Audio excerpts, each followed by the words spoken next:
Course destination. तो दोस्तों, जैसे कि हम सबको मालूम है कि हम लोग अपने पिछली क्लास के अंदर क्लास 8 के चैप्टर 2 को डिस्कस कर रहे थे, जिसका नाम था micro organisms, friends and for. तो देखो, इस चैप्टर के अंदर हमारे थोड़े से 2-3 टॉपिक बाकी है, जिसको आज हम लोग आज की क्लास में पूरी तरह से कंप्लीट कर लेंगे और आज हमारा ये चैप्टर कंप्लीट हो जाएगा। और अपनी नेक्स्ट क्लास के अंदर हम लोग क्या करेंगे, इसी चैप्टर की क्विक रिवीजन कर लेंगे।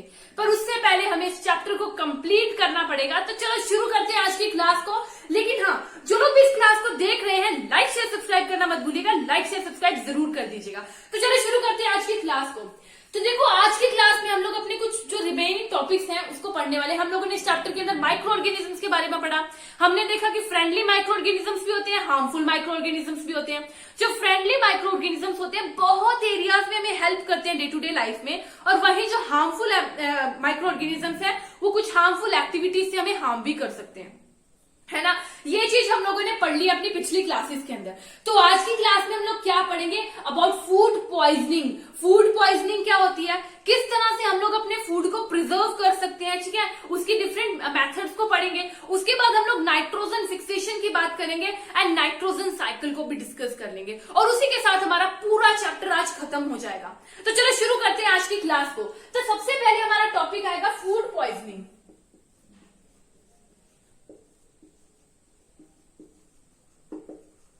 हमारा टॉपिक क्या रहेगा, फूड पॉइजनिंग।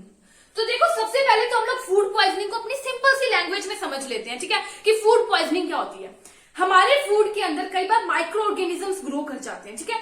ये माइक्रो ऑर्गेनिजम्स जब ग्रो कर जाएं तो क्या करते हैं, कुछ टॉक्सिक सब्सटेंस को रिलीज करते हैं। हमारे फूड के अंदर माइक्रो ऑर्गेनिजम्स जब ग्रो कर जाते हैं तो कुछ टॉक्सिक सब्सटेंस को रिलीज करते हैं। यही जो टॉक्सिक सब्सटेंस होता है हमारे फूड को पॉइजनस बना देता है, ठीक है। यहां तक क्लियर हो गया, एकदम सिंपल लैंग्वेज थी, ठीक है। फूड के अंदर माइक्रो ऑर्गेनिजम्स ग्रो कर गए, उन्होंने टॉक्सिक सब्सटेंस को रिलीज किया, तो फूड कैसा हो गया, पॉइजनस हो गया। अब वो हमारे तक कैसे पहुंचेगा, हमें कैसे फूड पॉइजनिंग इफेक्ट कर सकती है।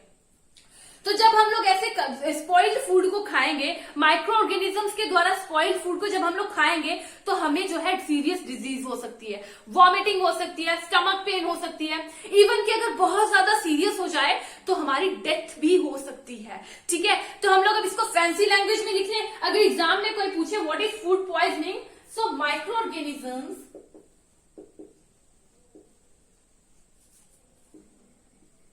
microorganisms that grow on our food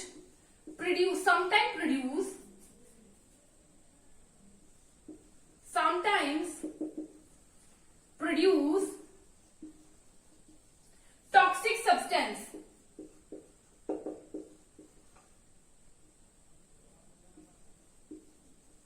that makes our body, this makes our food poisonous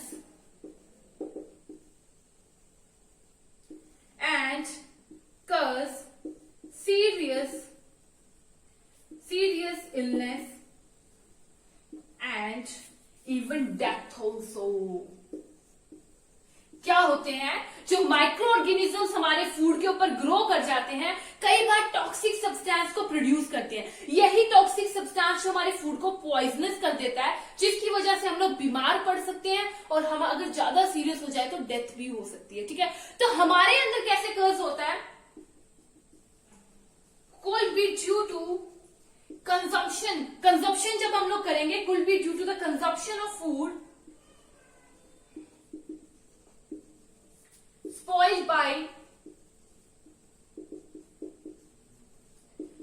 some microorganisms.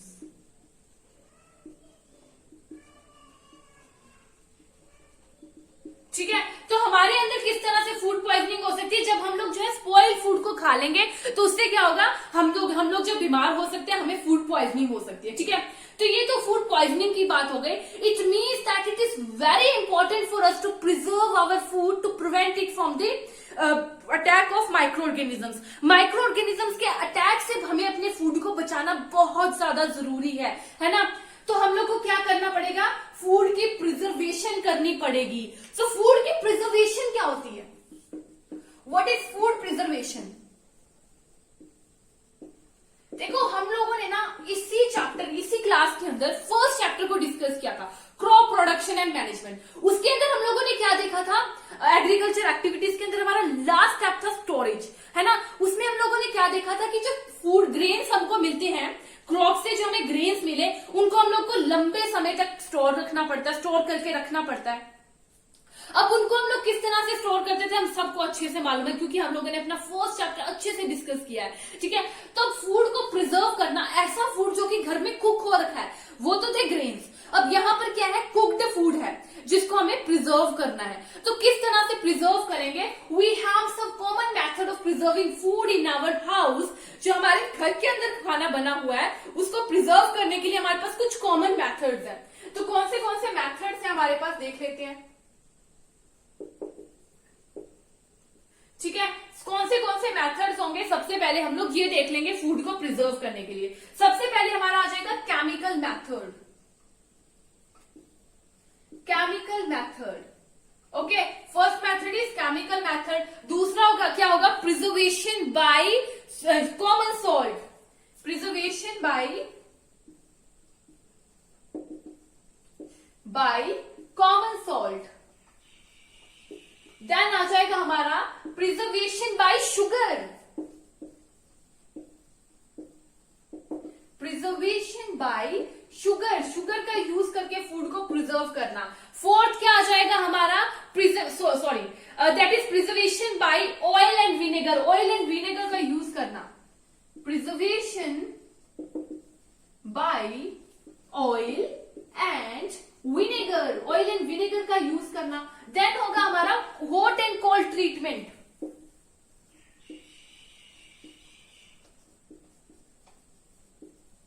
ठीक है, hot and cold treatment. And last में क्या आ जाएगा हमारा, storage and packaging, packing, storage and packing.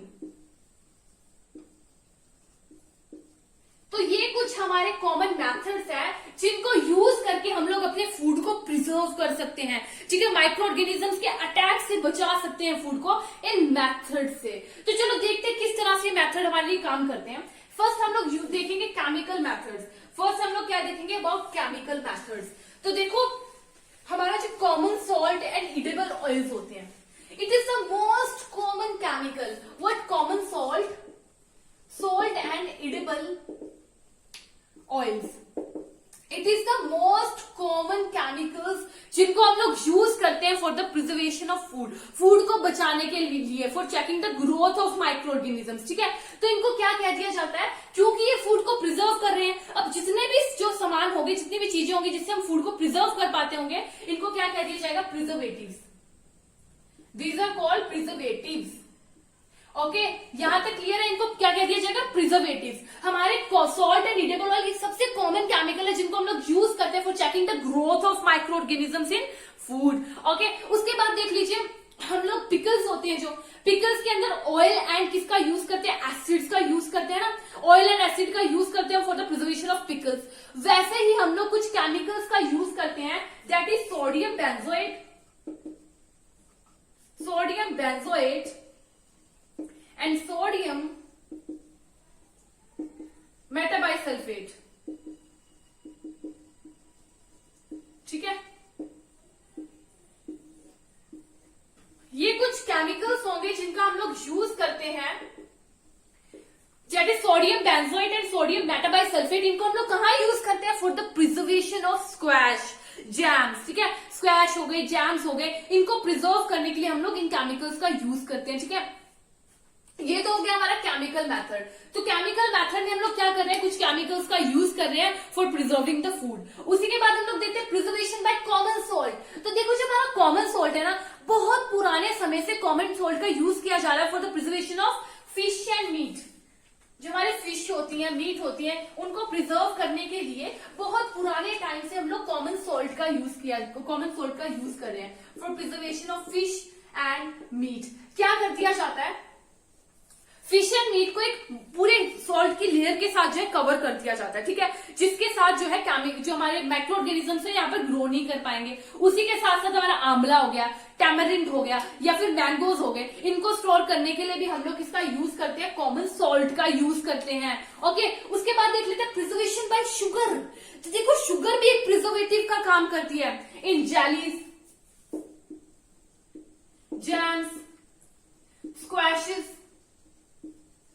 अब इसमें क्या होता है, जो हमारी शुगर है ना, इनके अंदर मॉइस्चर कंटेंट को कम कर देगी। क्या करेगी, इनके अंदर मॉइस्चर कंटेंट को कम कर देगी, जिसकी वजह से माइक्रो ऑर्गेनिजम्स अटैक नहीं कर पाएंगे। ओके, शुगर का यूज करते हैं। उसके बाद देख लेते हैं preservation by oil and vinegar. तो देखो मुझे जहां तक लगता है ये चीज तो हर किसी ने देखी होगी, घर के अंदर अचार होता है, घर का बना हुआ है ना, घर के बने हुए अचार में कभी देखिएगा आपकी दादी माँ या मम्मा ने बनाया होगा घर का बना हुआ अचार, उसमें बहुत ज्यादा अमाउंट में ऑयल होता है ना, ऑयल बहुत ज्यादा होता है, एकदम डूब रखा होता है अचार उसके अंदर। ऐसा क्यों होता है, देखो जो ऑयल है ना, ऐसे सराउंडिंग में माइक्रो ऑर्गेनिजम्स जो है ग्रो ही नहीं कर पाते, माइक्रो ऑर्गेनिजम्स ऐसे सराउंडिंग में सर्वाइव नहीं कर पाते, इसीलिए हम लोग चीजों को पूरी तरह से डुबो के रखते हैं ऑयल के अंदर। और उसी के साथ साथ विनेगर की बात कर ले, हम लोग मार्केट से कोई अचार लेकर आते हैं, फिर चटनी वगैरह लेकर आते हैं, उसके अंदर क्या होता है, विनेगर का यूज किया गया होता है, क्योंकि विनेगर के एनवायरमेंट के अंदर माइक्रो ऑर्गेनिजम्स ग्रो नहीं कर पाते, सर्वाइव नहीं कर पाते। ठीक है, ये हो गया हमारी preservation by oil and vinegar. इस तरह से हम लोग फ्रूट्स को, वेजिटेबल्स को भी स्टोर कर सकते हैं ऑयल एंड विनेगर का यूज करके। उसके बाद आ जाता है हॉट एंड कोल्ड ट्रीटमेंट। ये भी हर किसी ने देखा है, सुबह सुबह दूध लेकर आते हैं, जब दूध वाले भैया हमें दूध देने आते हैं ना, तो वो दूध को क्या करते हैं हम लोग, गर्म करते हैं, बॉयल करते हैं, है ना, बॉयल कर देते हैं। और अगर मान लो हमारी फ्रिज खराब है, तो फ्रिज खराब है, फिर इलेक्ट्रिसिटी नहीं है हमारे घर में, तो उसे 2-3 बार, गर्मियों का सीजन है, 2-4 बार गर्म कर दिया जाएगा, बॉईल कर दिया जाएगा। क्यों, क्योंकि बॉईल करने पर बहुत सारे माइक्रो ऑर्गेनिज्म जो है किल हो जाते हैं, वो ग्रो नहीं कर पाते। ठीक है, हॉट में उसी तरह हम लोग कोल्ड ट्रीटमेंट देख लें तो क्या होता है, अगर मान लो इलेक्ट्रिसिटी है और मतलब हमारी फ्रिज वगैरह भी ठीक है, तो हम लोग दूध को गर्म करेंगे और फ्रिज के अंदर रख देंगे। अब उसको जब यूज करना कर लेंगे, हमारे दूध खराब नहीं होगा। लेकिन वहीं अगर फ्रिज खराब होगी, हमारी जो है फ्रिज में इलेक्ट्रिसिटी नहीं होगी या फिर खराब होगी, तो क्या होगा, मिल्क खराब हो जाएगा, इसलिए हमें बॉईल करना पड़ेगा। तो ये हो जाता है हॉट एंड कोल्ड ट्रीटमेंट। अब यहाँ पर एक बात आती है कि हम लोग मार्केट से जो पैकेट में दूध लेकर आते हैं वो तो खराब नहीं होता, वो तो हम लोग कभी भी कंज्यूम कर ले, खराब नहीं होता। ऐसा क्यों होता है, देखो जब मिल्क हमारा पैक्ड मिल्क होता है, वो कैसा मिल्क होता है, पैस्चराइज्ड मिल्क होता है। कौन सा मिल्क होता है, पैस्चराइज्ड मिल्क होता है। ये हमारा मिल्क होता है पैस्चराइज्ड मिल्क, मतलब कि पैस्चराइजेशन हो रखा होता है। ठीक है, क्या चीज हो रखी होती है, ये पैस्चराइजेशन का प्रोसेस से गुजरा होता है। तो पैस्चराइजेशन के प्रोसेस के अंदर क्या होता है, जो मिल्क है ना, उसे 70 डिग्री सेल्सियस पर 15 to 30 सेकेंड्स के लिए जो है गर्म किया जाता है। 15 to 30 सेकेंड्स के लिए इनको 70 डिग्री सेल्सियस पर गर्म किया जाता है, और उसके बाद अचानक से चिल कर लिया जाता है, ठंडा कर लिया जाता है। तो हमें जो मिल्क मिलेगा, दिस इज पैस्चराइज्ड मिल्क। ठीक है, ये खराब नहीं होगा, माइक्रो ऑर्गेनिजम्स इस पर जो है अटैक नहीं कर पाएंगे। उसके बाद हम लोग ये जो पैस्चराइजेशन का प्रोसेस था, सबसे पहले किन्होंने डिस्कवर किया था, तो लुईस पास्चर जी ने। लुईस पास्चर जी ने पैस्चराइजेशन के प्रोसेस को सबसे पहले डिस्कवर किया था। यहां तक बात क्लियर है, पैस्चराइजेशन तक। ये तो हो गया हॉट एंड कोल्ड ट्रीटमेंट। इसके बाद हमारा स्टोरेज एंड पैकेजिंग आ जाता है, पैकिंग। देखो आजकल काफी सारे ड्राई फ्रूट्स वगैरह अच्छी तरह से पैक्ड होकर मिलते हैं, है ना। तो ऐसा क्यों होता है, पैक करने से जो है, जब उसके अंदर से मॉइस्चर रिमूव कर दी जाएगी, तो मतलब एयर बिल्कुल रिमूव कर दी जाएगी, तो वो हमारा जो चीज है उसके ऊपर माइक्रो ऑर्गेनिजम्स अटैक नहीं कर पाएंगे। तो इसलिए पैकेजिंग करके स्टोर की जाती है चीजों को। तो ये तो हो गया जिन मेथड से हम लोग अपने फूड को प्रिजर्व कर सकते हैं। ये सभी मेथड्स आई होप कि आपको क्लियर होंगे, और अगर कहीं भी प्रॉब्लम हो तो आप कमेंट करके पूछ सकते हैं, या फिर आपको टेलीग्राम का लिंक भी नीचे डिस्क्रिप्शन में दिया हुआ है, वहां पर आप टेक्स्ट भी कर सकते हैं, आपको जवाब जरूर मिलेंगे। ठीक है, बाकी ये तो हमारा हो गया प्रिजर्वेशन टेक्निक्स देख ली। अब हम लोग देख लेंगे nitrogen fixation. What is nitrogen fixation?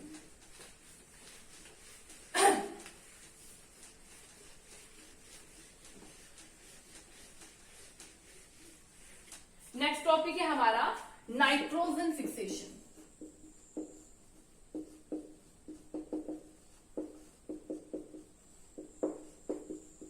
देखो हम लोगों ने अपनी 6th एंड 7th क्लास में ये बात पढ़ी थी कि जो नाइट्रोजन होती है उसको फिक्स करने का काम कौन करता है, सॉइल में राइजोबियम नाम का एक बैक्टीरिया होता है ना, ये बात पढ़ी थी, याद आया होगा। राइजोबियम बैक्टीरिया होता है एक हमारा, जो कि कहां पर होता है, लिग्मिनियस प्लांट के अंदर होता है।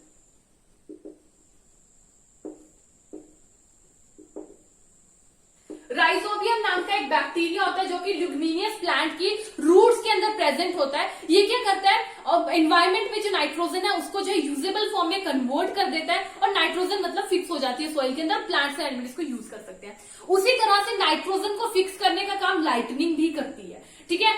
लाइटनिंग जो होती है वो भी नाइट्रोजन को फिक्स करने का काम करती है। तो हम लोग पूरे प्रोसेस को समझेंगे नाइट्रोजन साइकिल के साथ।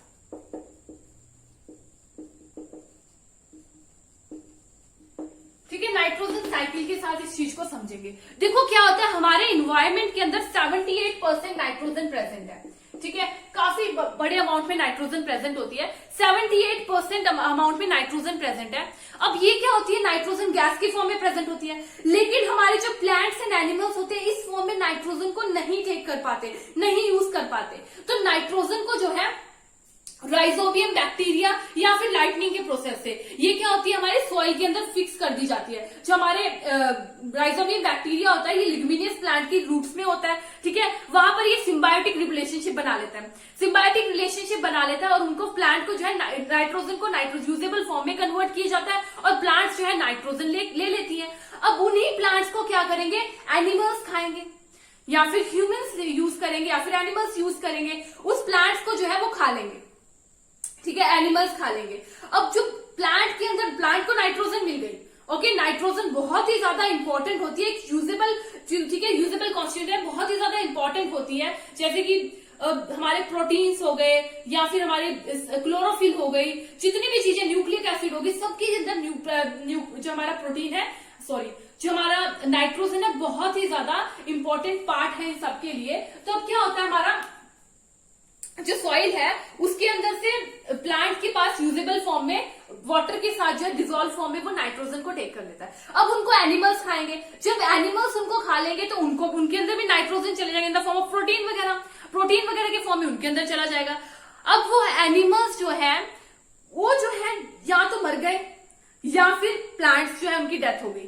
प्लांट्स एंड एनिमल की जब डेथ हो गई तो वो क्या करेंगे, वो सॉइल के अंदर मिल जाएंगे। सॉइल के अंदर क्या क्या प्रेजेंट होता है, सॉइल के अंदर फंगस होती है, बैक्टीरिया होती है, फंजाई होती है, ये सब उनको जो है उनके अंदर जो नाइट्रोजन वेस्ट होगा उसको कन्वर्ट कर देंगे नाइट्रोजीनियस कंपाउंड के अंदर, ओके, नाइट्रोजीनियस कंपाउंड के अंदर कन्वर्ट कर देंगे, और वो एक जो थोड़े से वेस्ट होंगे, थोड़े पार्ट्स वेस्ट होंगे, उनसे नाइट्रोजन गैस बना लेंगे, और वही नाइट्रोजन गैस वापस हमारे इन्वायरमेंट में चली जाएगी, और हमारे इन्वायरमेंट के अंदर जो नाइट्रोजन की अमाउंट है फिक्स रहेगी, कम नहीं होगी अगर यूज करने के बाद भी। तो इस पूरे प्रोसेस को हम लोग नाइट्रोजन साइकिल के जरिए पढ़ेंगे, ठीक है, नाइट्रोजन साइकिल के जरिए पूरे प्रोसेस को पढ़ते हैं। सबसे पहले हमारे पास क्या थी, एटमॉस्फेरिक नाइट्रोजन। सबसे पहले थी एटमॉस्फेरिक नाइट्रोजन, ठीक है, एटमॉस्फेयर के पास नाइट्रोजन थी। अब इसमें दो चीजों ने हम लोगों ने डिस्कस की, दो चीजों से नाइट्रोजन जो है वो हमारे पास आई। एक तो क्या थी, राइजोबियम बैक्टीरिया, ठीक है, बैक्टीरिया का क्या काम था, नाइट्रोजन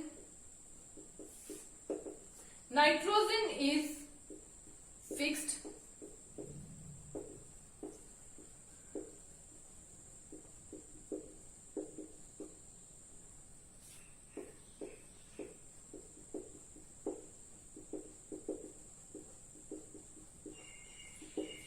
जो नाइट्रोजन है उसको फिक्स करेगा, या तो बैक्टीरिया, राइजोबियम बैक्टीरिया, या फिर ब्लू ग्रीन एल्गी। अब क्या होगा,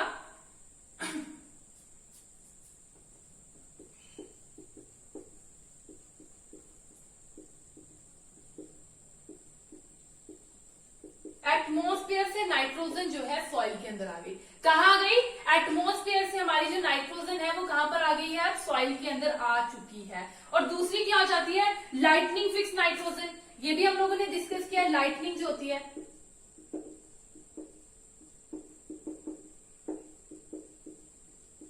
नाइट्रोजन को जो है लाइटनिंग भी फिक्स करने का काम करती है, ओके। अब क्या होगा, जो हमारे नाइट्रोजन बैक्टीरिया ने फिक्स की है, बैक्टीरिया क्या करेंगे, अब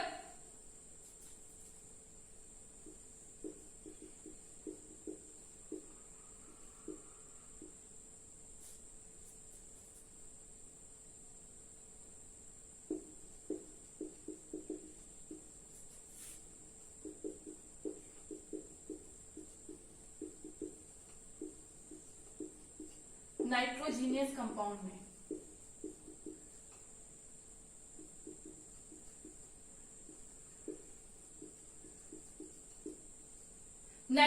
बैक्टीरिया का क्या काम होगा, जो उन्होंने नाइट्रोजन को फिक्स किया उसको किसमें कन्वर्ट करेंगे, नाइट्रोजीनियस कंपाउंड के अंदर कन्वर्ट करेंगे, जिससे हम लोग जो हमारे प्लांट्स एंड एनिमल होंगे नाइट्रोजन को यूज कर सकते हैं। अब ये जो हमारी नाइट्रोजन होगी कहां पर जाएगी, अगले स्टेप के अंदर। उसके अंदर क्या होगा, कंपाउंड ऑफ नाइट्रोजन जो है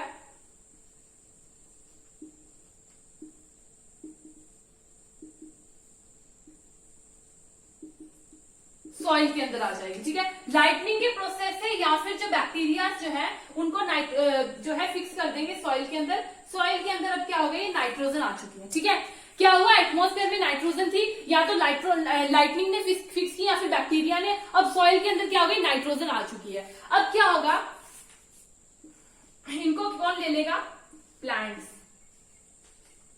अपटेकन by plants, it is uptaken by plants. Plants जो है नाइट्रोजन को ले लेंगे। उसके बाद क्या होगा, एनिमल्स ईट प्लांट्स। सबसे पहले यहां तो एनिमल्स खाएंगे उन्हें,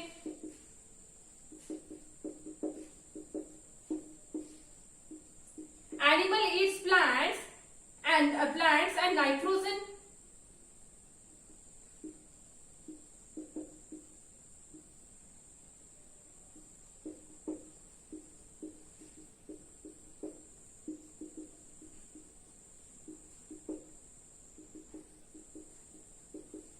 exhaustion or death।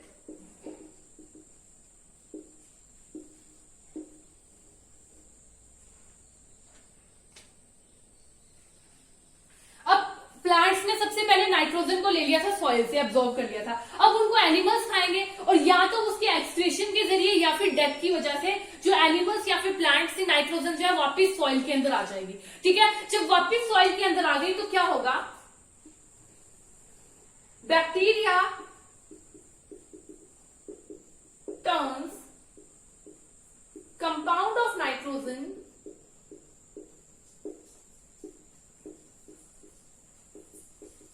into gaseous form। ठीक है, और वापिस से हमारा एटमॉस्फेरिक नाइट्रोजन में कन्वर्ट हो जाएगा। क्या हुआ, एटमॉस्फेरिक नाइट्रोजन थी, नाइट्रोजन जो हमारी लाइटनिंग ने फिक्स की या फिर बैक्टीरिया ने फिक्स की। अब हमारे सॉइल के अंदर नाइट्रोजन आ गई। ठीक है, बैक्टीरिया ने उसे यूजेबल कंपाउंड में चेंज किया। अब सॉइल के अंदर हमारी नाइट्रोजन आ चुकी है। सॉइल से जो है प्लांट्स ने जो है नाइट्रोजन को अब्सॉर्ब कर लिया थ्रू देयर रूट्स से अब्सॉर्ब कर लिया डिसॉल्व फॉर्म में। अब एनिमल्स उन प्लांट्स को खाएंगे, या फिर उनके एक्सक्रीशन के जरिए या फिर उनकी डेथ हो जाएगी। तो सॉइल के अंदर बैक्टीरिया जो होंगे या फिर एल्गी या फिर फंगस होंगे, वो उनको क्या करेंगे, जो नाइट्रोजीनियस वेस्ट होगा उसको कन्वर्ट करेंगे to the usable nitrogen compound, और जो कुछ वेस्ट रह जाएंगे उसे क्या बना देंगे, गैसेस। जो कुछ वेस्ट रह जाएंगे उसे गैसियस बना देंगे, नाइट्रोजन गैस, और वो जो हमारे इन्वायरमेंट में वापस चले जाएगी, और वापस एटमॉस्फेयर नाइट्रोजन जो है उसका लेवल एकदम परफेक्ट हो जाएगा, और वापस ये साइकिल चलता रहेगा। ये हमारा था नाइट्रोजन साइकिल, जो आज की क्लास में हम लोगों ने पूरी तरह से कंप्लीट कर लिया है। तो देखो, आज की क्लास में हम लोगों ने इस चैप्टर को पूरी तरह से कंप्लीट कर लिया। हर किसी टॉपिक को हम लोगों ने डिस्कस किया एनसीईआरटी के। बाकी आज की क्लास हम लोग यहीं पे खत्म करेंगे। नेक्स्ट क्लास में हम लोग एक छोटा सा रिव्यू कर लेंगे इस चैप्टर का, और उसके बाद हम लोग अपने नेक्स्ट चैप्टर को स्टार्ट करेंगे, क्लास 8 के 3rd चैप्टर को। बाकी आज की क्लास हम लोग यहीं पे खत्म करते हैं। Thank you friends.